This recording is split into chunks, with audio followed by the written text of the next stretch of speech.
Halo semua, pada video ini kita akan mengungkap rahasia tentang Zulkarnain yang diceritakan di dalam Al-Quran surah 18 ayat 83-102 sebagai berikut. Dan mereka berkata kepadamu dalam kurung Muhammad tentang Zulkarnain. Katakanlah, akan kubacakan kepadamu kisahnya. Sungguh kami telah memberi kedudukan kepadanya di bumi dan kami telah memberikan jalan kepadanya dalam kurung untuk mencapai segala sesuatu. Maka dia pun menempuh suatu jalan. Hingga ketika dia telah sampai di tempat matahari terbenam, dia melihat dalam kurung matahari terbenam di dalam laut yang berlumpur hitam. Dan di sana ditemukannya sebuah kaum dalam kurung tidak beragama. Kami berfirman, "Wahai Zulkarnain, engkau boleh menghukum atau berbuat kebaikan dalam kurung mengajak beriman kepada mereka." Dia dalam kurung Zulkarnain berkata, "Barang siapa berbuat zalim, kami akan menghukumnya, lalu dia akan dikembalikan kepada Tuhannya, kemudian Tuhan mengazabnya dengan azab yang sangat keras. Adapun orang yang beriman dan mengerjakan kebajikan, maka dia mendapat dalam kurung pahala yang terbaik sebagai balasan. Dan kami akan sampaikan kepadanya perintah kami yang mudah-mudah." Kemudian dia menempuh suatu jalan dalam kurung yang lain.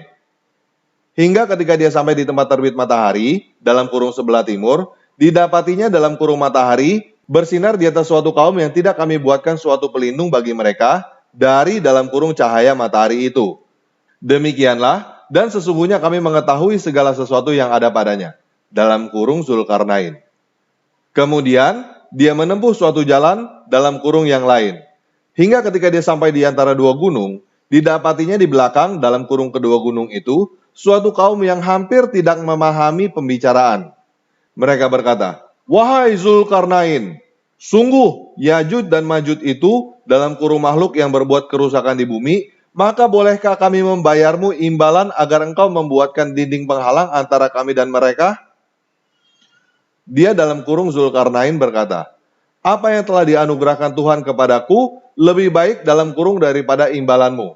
Maka bantulah aku dengan kekuatan, agar aku dapat membuat dinding penghalang antara kamu dan mereka. Berilah aku potongan-potongan besi, hingga ketika dalam kurung potongan besi itu telah dalam kurung terpasang sama rata dengan kedua dalam kurung puncak gunung itu." Dia dalam kurung Zulkarnain berkata, "Tiuplah dalam kurung api itu." Ketika dalam kurung besi itu sudah menjadi dalam kurung merah seperti api, dia pun berkata, "Berilah aku tembaga dalam kurung yang mendidih agar kutuangkan ke atasnya dalam kurung besi panas itu." Maka mereka dalam kurung Yajud dan Majud tidak dapat mendakinya dan tidak dapat dalam kurung pula melubanginya.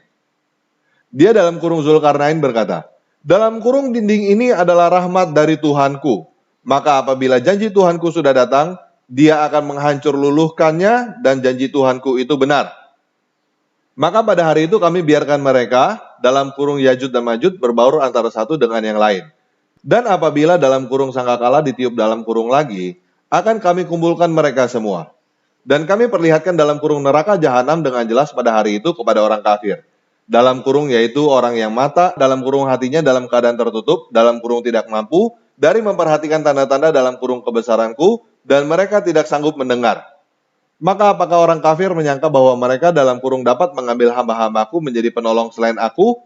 Sungguh kami telah menyediakan dalam kurung neraka jahanam sebagai tempat tinggal bagi orang-orang kafir. Nah, kisah tentang Zulkarnain ini adalah sebuah cerita yang menarik kan? Zulkarnain ini bertualang sampai menemukan tempat matahari terbenam, yaitu di dalam laut yang berlumpur hitam. Di situ dia bertemu kaum tidak beragama yang boleh dihukum. Kemudian dia bertualang lagi sampai menemukan tempat matahari terbit, yaitu di suatu tempat di mana ada kaum yang tidak mempunyai perlindungan terhadap sinar matahari. Kemudian dia bertualang lagi sampai berada di antara dua gunung yang dihuni oleh kaum yang dikatakan hampir tidak dapat mengerti pembicaraan, tetapi bisa berbicara, meminta Zulkarnain untuk membangun tembok pelindung bagi mereka dari makhluk yang disebut Yajud dan Majud. Lucu juga ya, ada suatu kaum yang dikatakan hampir tidak mengerti pembicaraan, tetapi diceritakan bisa berbicara dengan lancar. Kemudian, Zulkarnain membangun tembok besi setinggi gunung, lalu menuangkan tembaga panas ke atasnya sehingga Yajud dan Majud tidak dapat mendaki atau melubanginya sampai waktu yang ditentukan oleh Tuhan. Nah, masalahnya, tidak ada satu orang muslim pun yang bisa membuktikan bahwa kisah tentang Zulkarnain ini adalah cerita sungguhan. Tidak ada yang bisa membuktikan bahwa tempat matahari terbenam adalah di dalam laut yang berlumpur hitam. Tidak ada yang bisa membuktikan adanya kaum yang tidak mempunyai perlindungan terhadap sinar matahari karena lapisan ozon ada di seluruh permukaan bumi. Tidak ada yang menemukan tembok besi setinggi gunung yang dituang tembaga panas yang tidak dapat didaki atau dilubangi. Jadi pertanyaan yang timbul adalah, apakah Zulkarnain ini adalah kisah sungguhan atau cuma dongeng? Jika ternyata kisah Zulkarnain ini hanya dongeng, maka akan timbul lebih banyak pertanyaan lagi. Karena teman-teman yang muslim percaya bahwa Quran adalah wahyu dari Allah. Dan teman-teman muslim wajib percaya, wajib beriman kepada kisah-kisah yang ada di dalamnya. Terutama di dalam kisah Zulkarnain ini, karena di dalam kisah Zulkarnain ini, Allah mengaku bahwa dia mendikte Muhammad mengenai kisah Zulkarnain. Allah mengaku bahwa dialah yang memberikan jalan kepada Zulkarnain dan lain sebagainya, yang menyatakan bahwa Allah mempunyai peran di dalam kisah itu. Jika ternyata kisah Zulkarnain ini hanya dongeng, maka Allah mendikte Muhammad sebuah cerita bohong. Betul kan? Kalau kisah Zulkarnain ini adalah cerita bohong, bagaimana dengan kisah-kisah lain yang ada di dalam Al-Quran? Apakah Al-Quran bisa dipercaya? Kalau Al-Quran tidak bisa dipercaya, untuk apa beriman kepada Al-Quran?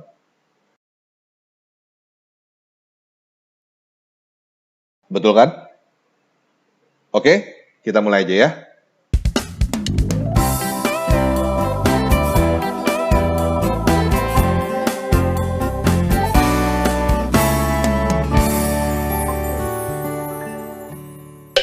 Nah, pada abad keempat, ada sebuah buku yang mulai diterjemahkan ke dalam bahasa Mesir, Ethiopia, Yunani Bizantin, Arab, Persia, Armenia, Ibrani, dan lainnya.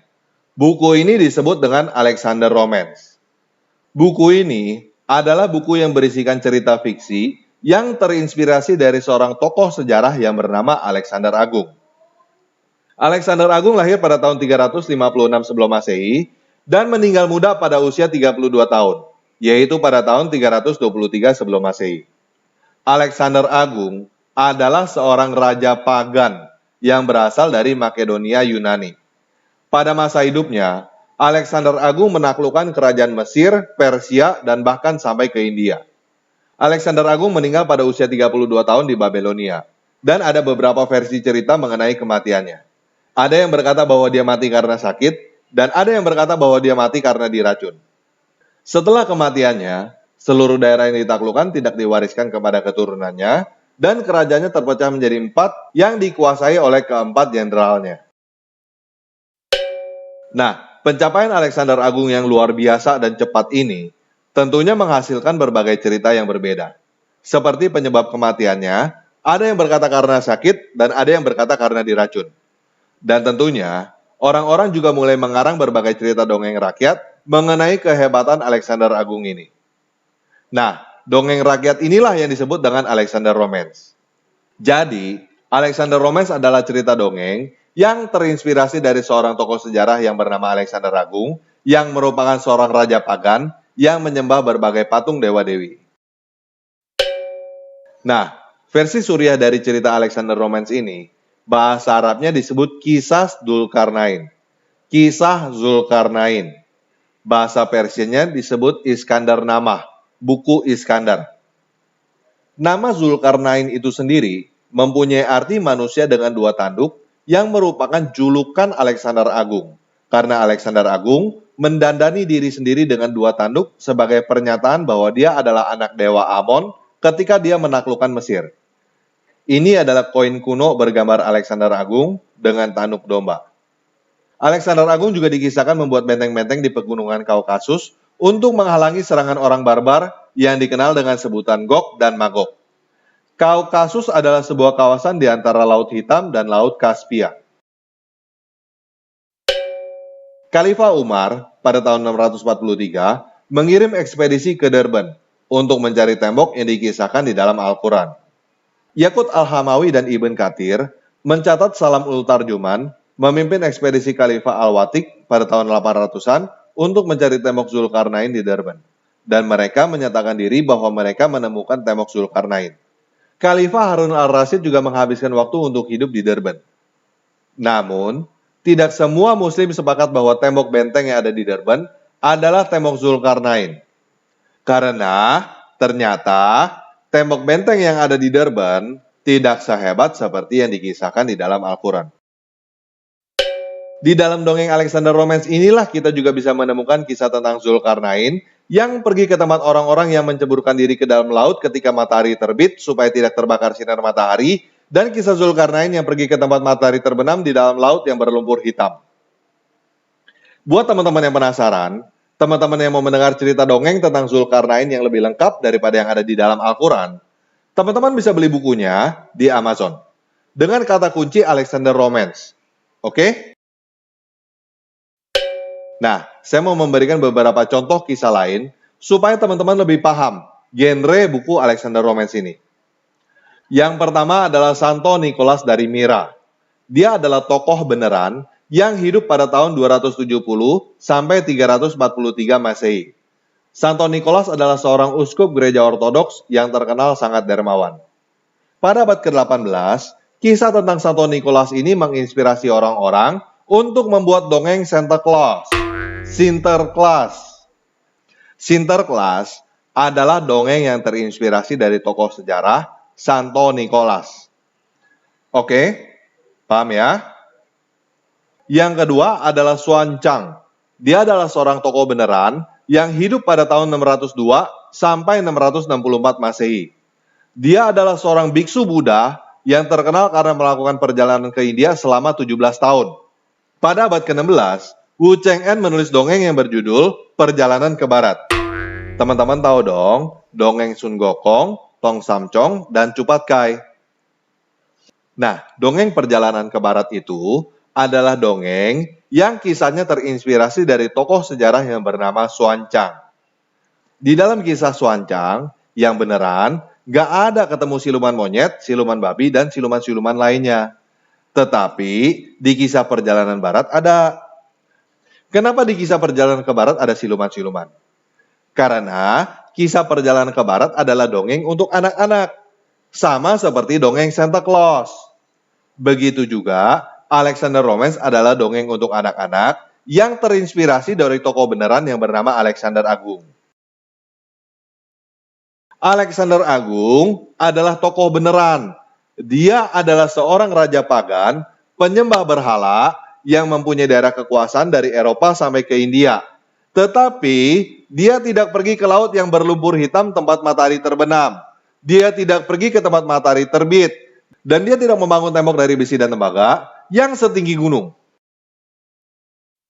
Nah, teman-teman bisa bayangin nggak? Kalau ada orang yang mengaku nabi utusan Tuhan, lalu berkata, "Saya adalah utusan Tuhan yang membuat rusa Sinterklas bisa terbang." Surat komik ayat 1. Dan mereka bertanya kepadamu, wahai tanpa ragi, tentang Sinterklas. Katakanlah, akan kubacakan kepadamu kisahnya. Sungguh, kami telah memberikan rusa terbang kepada Sinterklas. Teman-teman tertawa kan? Karena teman-teman tahu bahwa Sinterklas itu cuma dongeng anak-anak. Bagaimana kalau ada orang yang mengaku nabi utusan Tuhan lalu berkata, "Saya adalah utusan Tuhan yang memberikan awan terbang bagi Sun Gokong untuk menjaga Tong Samcong." Surat komik ayat 2. Dan mereka bertanya kepadamu, wahai tanpa ragi, tentang Tong Samcong. Katakanlah, akan kubacakan kepadamu kisahnya. Sungguh, kami telah memberikan awan terbang kepada Sun Gokong untuk menjaga perjalanan Tong Samcong ke barat. Teman-teman juga akan tertawa kan? Karena teman-teman udah tahu bahwa Sun Gokong itu cuma dongeng anak-anak. Mungkin nggak ada orang yang percaya bahwa Tanpa Ragi adalah utusan Tuhan ketika Tanpa Ragi membacakan kisah Sinterklas dan Tong Samcong? Mungkin aja kalau yang mendengar adalah anak-anak kecil yang masih bodoh. Dalam kurung, orang-orang yang nggak tahu bahwa Sinterklas dan Sun Gokong hanyalah dongeng. Sampai di sini paham ya? Nah, kisah Alexander Romance adalah dongeng anak-anak guys. Orang-orang Yahudi dan Nasrani pada abad ke-7 yang bisa membaca tahu bahwa itu cuma dongeng anak-anak. Tetapi orang-orang Arab pada abad ke-7 yang buta huruf, yang masih terbelakang, tidak tahu bahwa kisah Alexander Romance itu cuma dongeng anak-anak. Mereka menghafalkan kisah Zulkarnain si manusia dengan 2 tanduk di dalam bahasa Arab, dan mereka menyangka bahwa dongeng itu adalah kisah beneran. Sekarang teman-teman udah paham kan? Kenapa orang-orang Yahudi dan Nasrani menolak kenabian Muhammad ketika dia berkata bahwa dia adalah utusan Tuhannya Zulkarnain yang pergi ke laut berlumpur hitam tempat matahari terbenam. Apakah teman-teman setuju bahwa matahari terbenam di dalam laut yang berlumpur hitam?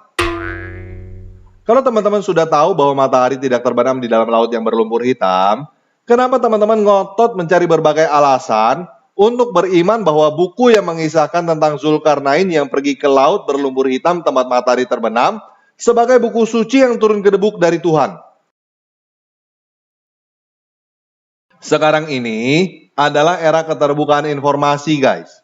Silakan teman-teman cari sendiri dengan kata kunci Alexander Romance sambil bertanya-tanya, untuk apa beriman kepada dongeng? Untuk apa menghafal dongeng di dalam bahasa Arab? Apakah dengan menghafal dan beriman kepada buku dari Tuhan yang mengutip komik Dragon Ball bisa membawamu masuk ke dalam surga? Untuk apa beriman kepada satu Tuhan, tetapi Tuhan yang diimani itu adalah Tuhan yang salah? Ingat ya, kata-kata Buya Syakur, lebih baik murtad daripada mempercayai sesuatu yang tidak benar.